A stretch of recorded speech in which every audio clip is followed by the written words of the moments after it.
ya. Kita akan mempelajari tentang masuk dan berkembangnya agama dan kebudayaan Hindu-Buddha di Indonesia. Oke, jelas? Untuk itu kita awali dengan tentunya di slide selanjutnya bisa kita lihat ada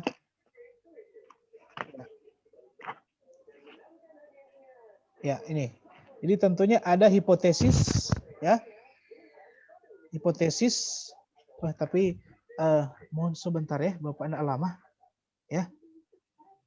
Bolehkah Bapak minta waktu sebentar nak lama, Kang? Boleh? Bapak. Nak lama.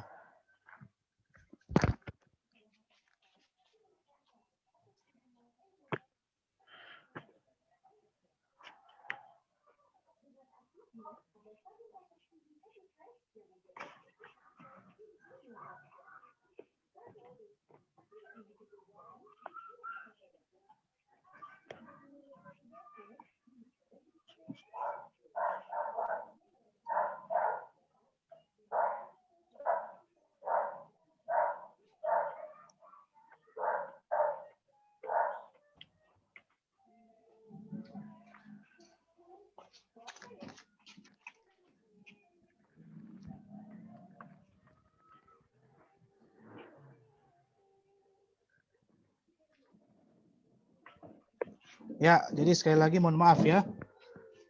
Karena Bapak sempat melihat si kecil yang hanya main sendiri di jalan ini. Jadi sampai ada kendaraan lewat ya, sehingga jadi seperti itu. Oke, kita lanjut. Jadi tentunya yang harus kita ketahui terlebih dahulu adalah teori-teori atau hipotesis ya. Hipotesis tentang proses masuk dan berkembangnya agama dan kebudayaan Hindu-Buddha di Kepulauan Indonesia. Hipotesis itu adalah sama dengan teori-teori, ya. Jelas? Apa dengar? Ada? Ya. Bisa kalian lihat di sini bahwa ada gambar yang menunjukkan bahwa bagaimana keadaan atau kebudayaan masyarakat yang tentunya kalau Bapak lihat ini memang lebih condong ke Bali. Ya. Jadi lebih condong ke Bali. Ini gambar yang ada di bawah ini. Oke. Kemudian kita lanjut. Nah, tentunya kalau kita belajar hipotesis, tentunya ada beberapa hipotesis terkait dengan proses masuk dan berkembangnya agama dan kebudayaan Hindu-Buddha di Indonesia. Ya. Yang pertama hipotesis Brahmana. Ya.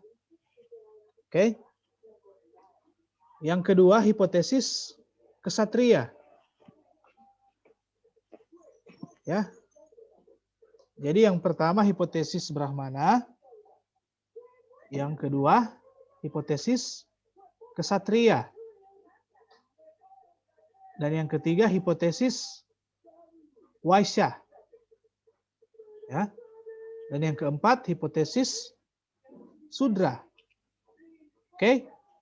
Jadi untuk hari ini tentunya kita akan mempelajari tentang keempat hipotesis tersebut. Oke? Jelas? Jelas. Ya. Jadi kita mulai dari yang pertama yaitu hipotesis atau teori Brahmana. Ya. Ini. Jadi yang pertama adalah teori atau hipotesis Brahmana. Ya. Jadi teori Brahmana seperti yang Anda lihat di gambar, ada seorang pendeta, ya, seorang golongan Brahmana atau seorang pendeta, ya, di mana ada teori dari Van Leur, ya, dia mengatakan bahwa pembawa teori atau pembawa agama itu adalah golongan Brahmana, ya. Jadi pembawa agama Hindu dan Buddha ke Indonesia itu menurut Van Leur adalah Brahmana. Di sini dikatakan bahwa kaum Brahmana sengaja didatangkan oleh raja-raja untuk memberi kepastian atau legitimasi kepada raja-raja Indonesia agar setaraf dengan raja-raja di India. Itu menurut teori Brahmana oleh Van Leur. Ya. Jadi itu. Jadi menurut Van Leur bahwa kaum Brahmana sengaja didatangkan oleh raja-raja Indonesia. Oke, jelas? Kemudian selanjutnya, yaitu bisa Anda lihat di sini ada, namun yang terjadi adalah ada sanggahan, ya. Jadi ada sanggahan dari teori Brahmana, tapi ada juga sanggahan negatif, ada juga sanggahan positif, ya. Artinya ada kelemahan, ada kekuatan terkait dengan teori Brahmana. Boleh? Ya. Di sini kalau dalam artian negatif, sanggahan negatif, di sini dikatakan isi kitab Weda adalah pelajaran yang sangat sulit. Apalagi untuk dipelajari Raja Indonesia. Ya, masuk akal juga karena Indonesia kan sebelum ada kerajaan-kerajaan Hindu Buddha itu ya memang dikatakan raja. Tetapi raja seperti apa? Dan apakah mereka sudah mengenal akan bahasa tersebut? Ya kan? Itu negatifnya. Kemudian yang kedua, para Brahmana didatangkan untuk mengajarkan kitab Weda kepada raja-raja Indonesia. Kemudian yang ketiga, kaum Brahmana tidak boleh menyeberang lautan. Itu negatifnya, itu terkait dengan sanggahan teori Brahmana. Kemudian positifnya, hanya kaum Brahmana yang tahu tentang ajaran Weda. Mereka satu-satunya sumber. Dan kalau memang kita lihat, ya, kita bisa lihat terkait dengan mengapa dikatakan hanya kaum Brahmana yang tahu tentang ajaran Weda, karena Brahmana ini kan adalah mereka para pendeta-pendeta yang telah belajar tentang isi kitab Weda. Jadi otomatis isi kitab yang ada atau kitab Weda yang ada itu hanya diketahui oleh Brahmana-Brahmana, para pendeta-pendeta. Jelas? Jelas. Ya, oke lanjut. Kemudian yang kedua, ada teori kesatria. Ya. Ada teori kesatria. Dicetuskan oleh Van atau F.D.K. Bos. Jadi F.D.K. Bos, ya. Itu yang dia katakan bahwa raja-raja India yang kalah perang menyingkir ke Indonesia dan membentuk kolonisasi. Itu menurut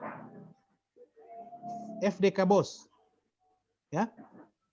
Dia sampaikan bahwa raja-raja India yang kalah perang menyingkir ke Indonesia dan membentuk kolonisasi. Kolonisasi berarti adalah dia membentuk daerah kekuasaannya. Daerah untuk dia jadikan kekuasaannya.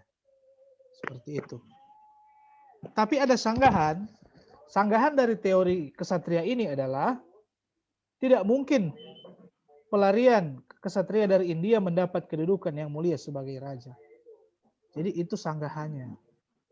Kelemahannya itu, ya. Mana mungkin seorang prajurit, seorang kesatria dari India kemudian langsung mendapatkan jabatan atau kedudukan yang di atas di Indonesia. Itu menurut sanggahan yang ada. Jadi tidak masuk akal juga terkait dengan hal itu. Ya, teori kesatria. Jelas? Jelas. Kemudian yang ketiga adalah teori Waisya. Ya. Teori Waisya dikatakan atau dicetuskan oleh N.J. Krom. Ya. Dia mengatakan bahwa golongan Waisya berdagang di Indonesia, mengadakan kolonisasi, mengawini gadis Indonesia dan menyebarkan agama. Jadi seperti itu. Itu dari N.J. Krom. Memang kalau kita menelusuri bahwa kaum-kaum Waisya ini atau pedagang-pedagang ini awalnya mereka datang ke Indonesia untuk berdagang. Ya. Jadi awalnya mereka datang ke Indonesia ini hanya untuk berdagang. Ini kaum Waisya ini. Tetapi pada akhirnya mereka sudah sudah terjadi akulturasi atau percampuran. Jadi maksudnya mereka sudah seperti yang dikatakan ini Krom bahwa sudah mengawini gadis-gadis Indonesia. Ya, jadi ada percampuran antara pedagang yang berasal dari India dengan orang-orang yang ada di Indonesia. Jadi seperti itu, ya. Tetapi menurut sanggahan yang ada, kebudayaan Hindu-Buddha adalah milik Brahmana. Tidak mungkin golongan Waisya menyebarkan agama. Jadi seperti itu. Itu sanggahan yang ada, ya, terkait dengan teori Waisya. Oke, next. Selanjutnya adalah teori Sudra. Ya. Dicetuskan oleh Van Weber. Ya. Dia katakan bahwa di India terjadi perang. Indonesia dijadikan tempat pembuangan tawanan perang yang menyebarkan agama Hindu. Jadi itu, menurut Van Weber. Akan tetapi sanggahan yang ada dikatakan bahwa kata Sudra adalah, atau kasta Sudra adalah kasta terendah yang tidak mungkin menyebarkan agama Hindu. Ya, kalau kita lihat secara logika memang kasta Sudra itu adalah kasta yang paling rendah. Kaum miskin. Sehingga kalau misalnya mau menyebarkan agama, Bapak kira belum terlalu tepat ya ketika mereka, atau tidak mungkin mereka menyebarkan agama Hindu. Jelas? Ya. Ini seperti itu. Ini tuh teori Sudra. Kemudian ada teori nasional, ya. Selanjutnya adalah teori nasional. Ada teori nasional. Nah, teori nasional ini dicetuskan oleh Van Leur. Jadi dikatakan bahwa di sini ada hubungan timbal balik. Ya. Raja Indonesia mendatangkan golongan Brahmana ke Indonesia. Kemudian raja melakukan perdagangan melalui perantara. Terjadi hubungan timbal balik yang cukup lama sehingga terjadi proses Hinduisasi. Jadi ada hubungan timbal balik antara Raja Indonesia dengan Brahmana yang ada. Mendatangkan golongan Brahmana ke Indonesia. Jadi seperti itu. Tapi di sini dikatakan juga Raja melakukan perdagangan melalui perantara wakil-wakil. Jadi kalau kita bisa melihat bahwa berkaitan dengan teori yang ada, dari kalau Bapak mau tanya ke kalian, dari 5 teori yang ada, kira-kira teori mana yang menurut Anda paling masuk akal atau paling tepat terkait dengan masuknya agama Hindu-Buddha di Indonesia? Ya. Ada yang bisa memberikan statement? Silahkan. Ayo. Silahkan. Ayo. Jadi menurut Anda, kira-kira di antara teori yang sudah telah kita pelajari, kira-kira teori mana yang dikatakan paling kuat terkait dengan masuknya agama Hindu-Buddha di Indonesia?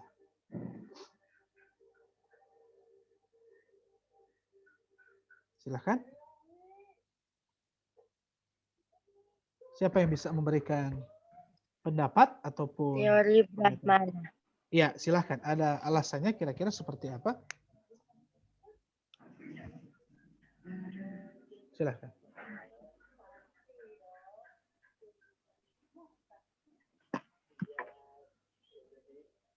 Ada? Benedikta ada? Belum? Belum ada alasan? Belum, Bapak. Ya, oke. Jadi berkaitan dengan itu, tentunya teori mana yang paling kuat? Kita dapat mengambil contoh adalah di Indonesia, lewat prasasti ditemukan, di prasasti ada sebuah prasasti yang tentunya ditemukan di daerah Sulawesi Selatan. Ya. Dan prasasti tersebut merupakan prasasti yang di dalamnya berisikan bahasa Sanskerta. Ya. Dengan huruf Palawa. Nah, bahasa Sanskerta dan huruf Palawa itu hanya diketahui oleh kaum-kaum Brahmana. Karena kaum-kaum Brahmana ini adalah para pendeta-pendeta yang belajar tentang kitab. Kitab Weda itu tentunya sebagian besar bahkan pun seluruhnya itu berbahasa Sanskerta. dengan huruf Pahlawa. Oke? Jelas, berarti kita bisa melihat bahwa kira-kira teori mana yang paling kuat adalah teori dari siapa? Teori Brahmana. Akan tetapi, kalau bisa kita melihat teori Waisya, kita juga bisa mengatakan bahwa teori Waisya itu berperan penting. Mengapa? Karena para pedagang-pedagang yang datang, mereka awalnya hanya untuk berdagang, namun pada akhirnya mereka membentuk satu kolonisasi. Artinya mereka atau terjadi percampuran antara kaum-kaum pedagang dengan orang-orang yang ada di Indonesia sehingga jadilah suatu kebudayaan yang baru yang disebut dengan Hinduisasi. Boleh? Jelas? Jelas? Ya, Bapak. Jadi seperti itu. Jadi antara teori Brahmana dengan teori Waisya. Boleh? Meskipun Boleh, kalau Bapak. kita melihat di kalau di sumber-sumber yang lain dikatakan abad kedua.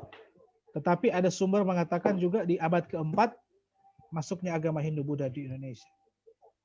Ketika kita mengetahui di abad keempat adanya kerajaan Hindu pertama yaitu kerajaan Kutai, di dalamnya memiliki prasasti atau terdapat prasasti yang tentunya berbahasa Sanskerta dengan huruf Pallawa. Oke? Jelas? Ada pertanyaan? Tidak, Bapak. Oke. Tidak, Bapak. Jadi sampai di sini bisa dipahami toh? Bisa? Bisa. Oke. Bisa, Bapak. Jadi Bapak kira itu untuk materi kita hari ini dulu ya. Jadi Bapak mohon ke kalian supaya bisa ambil dokumentasinya. Boleh kirimkan ke Bapak. Dari pertama kira-kira supaya bagus ya. Dari slide yang pertama. Supaya dari sini saja ya. Boleh ambil dulu. Ambil dulu screenshotnya. Ya. Ya. Sudah? Revita Benedikta.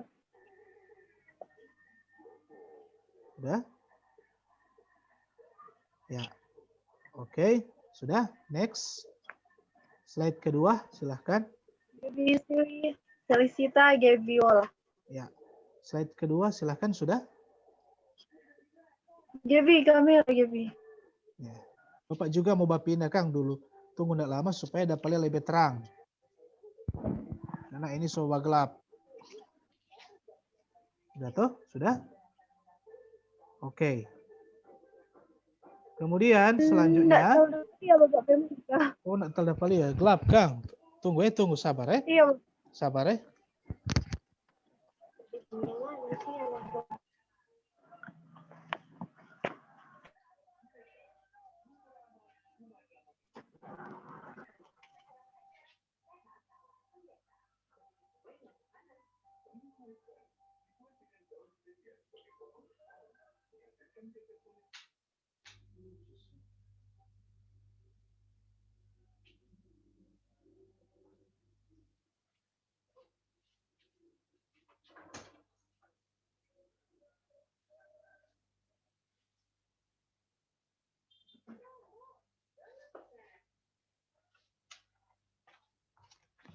Oke, sudah? Ya, boleh itu? Boleh. Jadi supaya Boleh, ya yang mengambil screenshot itu lebih bagus kalau ya tidak usah gaya-gaya seperti apa, fokus saja ya. Yang biasa-biasa saja. Sudah ini ambil slide-nya yang selanjutnya ya, sudah? Sudah, Oke. Bapak. Ini sudah? Sudah, Bapak. Oke. Ini. Ya.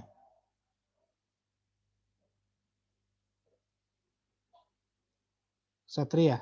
Sudah? Jadi teori kesatria. Ya, jadi Bapak kira terkait dengan teori-teori yang ada sekiranya itu bisa kalian pahami. Oke, sudah ini. Jelas ya? Oke, kemudian teori Jelas. Waisya. Nah. Ya.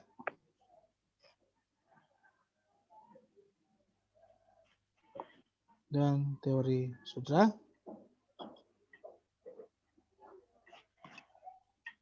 Terakhir teori nasional. Oke, jadi Bapak kira sampai di sini bisa dipahami ya berkaitan dengan materi kita hari ini, ya? Oke, jadi pada intinya adalah atau kesimpulannya adalah bahwa teori-teori masuknya agama Hindu Buddha di Indonesia itu yang lebih condong kepada teori Brahmana.